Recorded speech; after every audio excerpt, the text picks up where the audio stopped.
Hi everyone, David here from daviddumaiaudio.com, and in this video I want to show you how you can create a gun reload sound effect.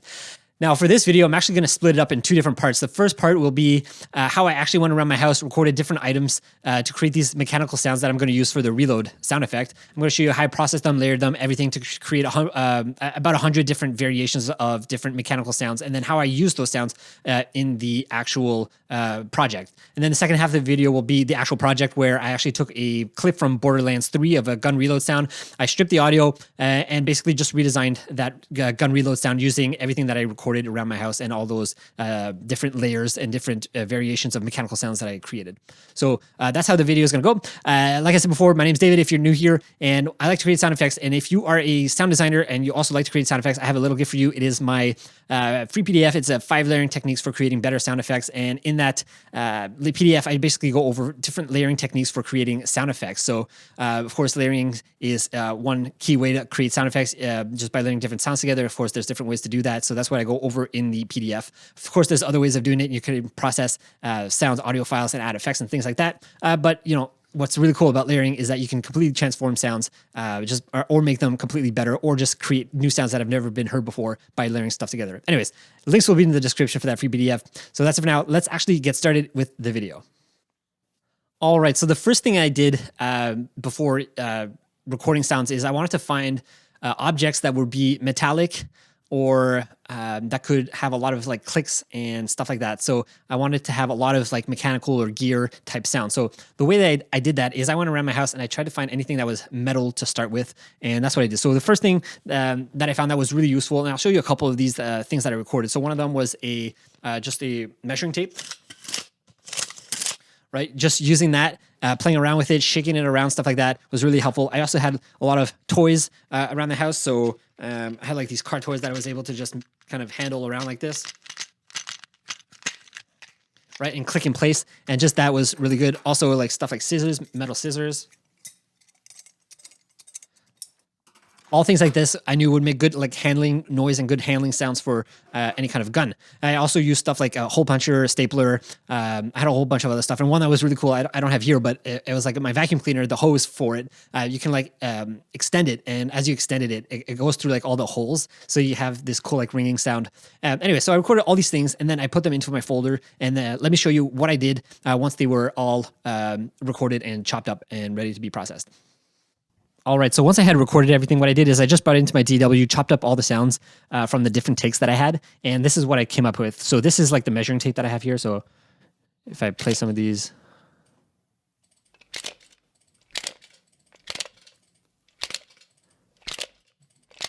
right, you have all these takes of these different sounds that I recorded with the measuring tape, and I did this for a whole bunch of other things. Once I had that, then I imported things into a Soundweaver. So let me show you my session for that.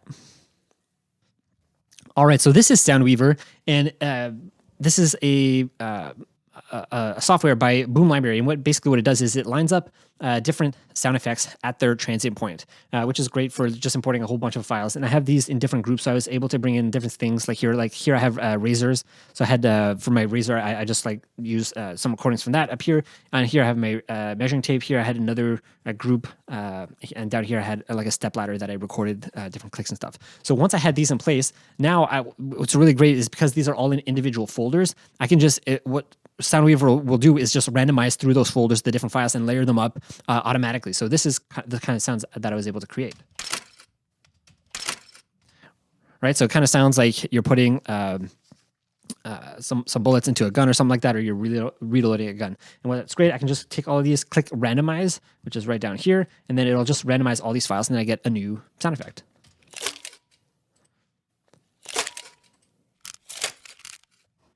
Now, some of them, obviously, it's not always going to be good, but I can get some pretty good sounds this way. Right? Even if I have to edit them a little bit, it's pretty easy. And there you go. Now I have a sound that I can just add. And as you can see here, I have a whole huge list of like different snapshots of these sounds that I created. Once I did that, I just exported them all out, put them into a new folder, and then I brought them all back into my DAW inside of S-Layer. So let me show you that. All right, so here I am inside of my DAW, inside of Reaper. I've opened up an instance of S-Layer here. And as you can see, if I open up my samples, you can see all of them down here. Some of them are missing, unfortunately. But anyways, we'll leave that for now. But yeah, so what I did in here is I imported all those sounds that I created inside of Soundweaver. And then I also imported other stuff that I did. So other toys that I recorded, razor parts like I have here. So these are all the like original recordings, as well as these other recordings that I layered inside of Soundweaver. So once I had that, then I can just randomize some more and come up with some more sounds this way. All right, so here are some of the sounds that I was able to get from this.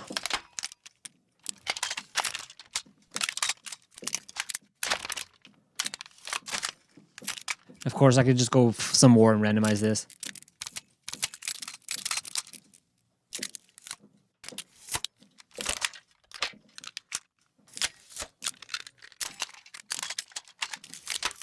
Right, so I was able to come up with a whole bunch of different variations just from using S-Layer and Soundweaver. And once I had that, then I was able to just start importing things into my project here and redesign the sound. So why don't we go over this right now?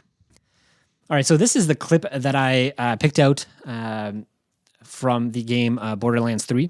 It's just from this gun here. So what I thought we would do is to just listen to the original, and then what we can do is listen to my redesign, and then I'll go over breaking down layer by layer how I created this and all the layers in here. So let's have a listen to the original.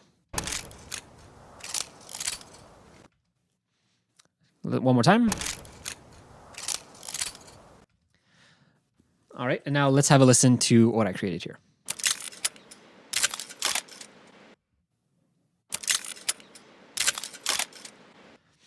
It's not exactly the same, but I think it kind of matches the gun pretty well. So let's go over how I created this. So let's start at the beginning here with this bottom one here. So again, a lot of these are just like, I just took them as is from my library, from all the variations that I created, and I just kind of placed them on here, and that was pretty much it. I didn't do too much processing for some of them. Like this one, I had an EQ on here, but I'm actually not even using it. So that's one sound. The next sound here, this one I processed quite a bit more. So let's have a listen to this one. So this is the sound of like my vacuum hose, like I had mentioned at the beginning of the video. And what I did is I processed it a few ways. So first I added a manipulator here, this just to bring up the pitch a little bit. And if I have it off, right, it's just a little bit just to bring it up. Here I have an EQ to cut out the lows. Track spacer, you'll see I use this quite a bit in a lot of my projects. So I use this here so that it doesn't mask this bottom layer, because this bottom layer here, this sound was more important than this little clicky riser thing. All right, next is I had pitch shifter here, so I just brought up the pitch again, just a little bit, 5 semitones here. So I have this off. Right, and that's pretty much it. So with all those together, I have these two sounds now. Right, and that's what I have so far. And if we listen to the original,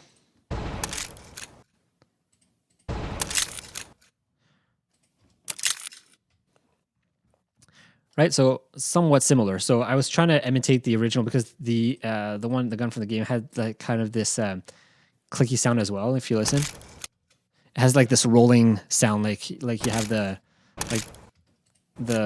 where the bullets are loaded here, like this thing was spinning or something like that. So I was trying to imitate that sound here.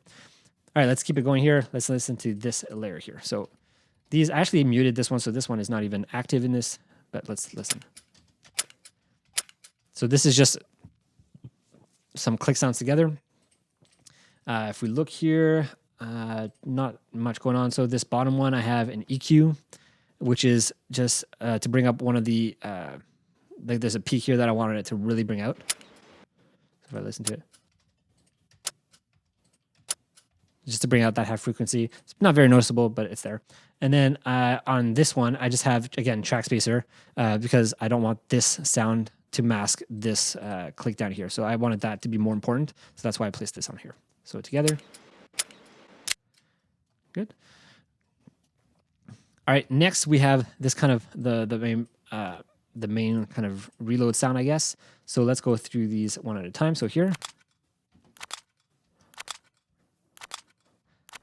So it's kind of an airy pop sound, just kind of to put the bullets in. The next one here. This kind of to lock the bullets in place. And this one, it's more high frequency stuff. right? So together now with these three, that's pretty much it. So let's go over any kind of processing I did on this one. So this one, I just removed some of the low end. So if I take that off, you have a lot of bass on there, which I didn't want. Next, I had this track spacer again. I think it's from, it's taking it from, I think one of these two tracks here, because I don't want it to be, again, same idea. I don't want it to be masking. This is not the main layer here that I want to hear. It's just kind of an additional sub layer, if you will. And then I added some transient shaper, just to pop out a little bit more in the mix. All right, next here, this one, I brought down by 5 semitones. So if we listen to it, I want it to be a bit bassier. I think both worked, and I was okay with both. But if we listen to all three of these together, there's that, or I could have it 5 semitones down. I just thought it made the gun, or that part of the reload sound a bit more characterful. It brought it out. If not, there's just a lot of high-end information, and it's kind of cluttery. So that's why I chose that up there. All right, next up here, again, actually nothing going on here for this one. It's just an additional layer.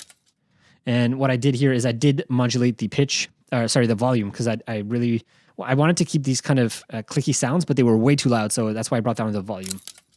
So if I turn this off,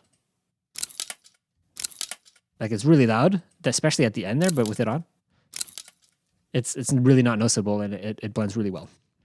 All right, finally, I had two other layers here, these two here. So when the gun is finally ready, and there's like nothing on here. So this is like the original sound. That's the layer I wanted to hear more of, and then I'm routing it into here, into track spacer, because I don't want this layer to mask this one. So this one here. So again, you can hear they're two kind of different layers. Like this one's definitely higher pitched than this one. So together, sound pretty good. And that's pretty much it. So it's pretty simple once you have all these mechanical sounds created to be able to just drag and drop them, balance them, find frequencies that work well together, and then layer them together to create this sound. And last but not least, maybe I'll mention down here, is I had a little ambience recording just to kind of match the other ambience recording for the original here. Nothing special in here. It's just an ambience from like my backyard on a Sunday, and that's pretty much it. There's not too much there happening. So I think that's pretty much it. All right, so that is it for this video. I hope you liked it and found it valuable and helpful. If you have any questions, please let me know in the comments below. I always do my best to answer them. If I missed something or should have done something maybe differently, let me know as well. I'm always interested in looking to learn, so that'd be great. And just a reminder to grab that free PDF if you are a sound designer, want to learn how to create better sound effects, that free PDF on 5 layering techniques for creating better sound effects. Links will be in the description. All right, so that's it for now. Thanks so much for watching, and I'll see you in the next video.